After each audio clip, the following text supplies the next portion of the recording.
গাজীপুরে devil hunt অভিযানে আরও ৮১ জন আওয়ামী লীগের নেতাকর্মীকে আটক করেছে পুলিশ। গেল রাতে এই অভিযান চালানো হয়। এর আগে গাজীপুরে গত ৩ দিনে ১৮২ জন আওয়ামী লীগের নেতাকর্মীকে আটক করা হয়েছে। এ নিয়ে গাজীপুর ডেভিল হান্ট অভিযানে মোট ২৬৩ জন আওয়ামী লীগ নেতাকর্মীকে আটক করা হয়। এই নিয়ে সারা দেশে প্রায় ১৬০০ জনকে আটক করা হলো।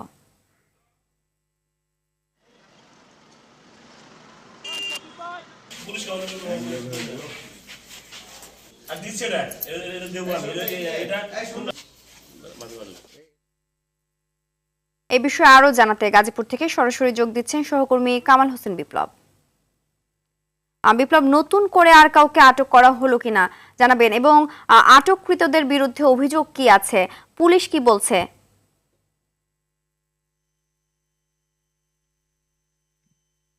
জি ছিন্তিয়া, আপনি জানেন যে গত ৩ দিনে গাজীপুরে ডেভিল হান্ট অভিযানে কিন্তু ২৬৩ জনকে গ্রেপ্তার করেছে। এর মধ্যে গত ২ দিনে গ্রেপ্তার হয়েছেন ১৮২ জন, গত রাতে গ্রেপ্তার হয়েছে ৮১ জন। এই হলো ২৬৩ জন। তবে পুলিশের কাছে থেকে তথ্য জানা গেছে, তারা বিভিন্ন আওয়ামী লীগের সময় বিভিন্ন মানুষকে হয়রানি বা মামলা বা তাদের বাড়িঘর ভাঙচুর এবং বিভিন্ন অপকর্ম তারা করেছে, যার ফলে তাদের বিরুদ্ধে কিন্তু এই সময়ে কিন্তু বৈষম্য ছাত্র বা বিভিন্ন অভিযোগ রয়েছে, যার ফলে তাদেরকে গ্রেপ্তার করেছে। আপনি জানেন যে গত কয়েকদিন আগে কিন্তু সাবেক যে মুক্তিযুদ্ধ বিষয়ক মন্ত্রী বাসভবনে, সেখানে কিন্তু বৈষম্য ছাত্র জনতা আহত হয়েছে। সেই আহতের কারণে কিন্তু একটি মামলা হয়েছে, যার ফলে কিন্তু এই গাজীপুরে ডেভিল হান্ট অভিযানে কিন্তু ব্যাপক তৎপরতা রয়েছে। আমি দেখেছি গতকালকে বিভিন্ন পয়েন্টে, গাজীপুরের বিভিন্ন পয়েন্টে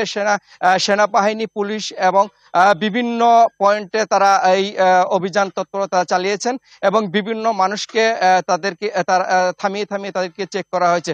তবে পুলিশ বলছেন যে এই মুক্তিযুদ্ধ বিষয়ক মন্ত্রীর বাসভবনে যে ছাত্র জনতা আহত হয়েছে, সেই আহত হয়েছে তাদের যারা আহত করেছেন তাদের বিরুদ্ধে মামলা হয়েছেন এবং পুলিশ জানিয়েছেন যে আসামি রয়েছে, তাদেরকে গ্রেপ্তারের জন্য চেষ্টা চলছে। জি সিনথিয়া, এই ছিল আমার কাছ থেকে গাজীপুরের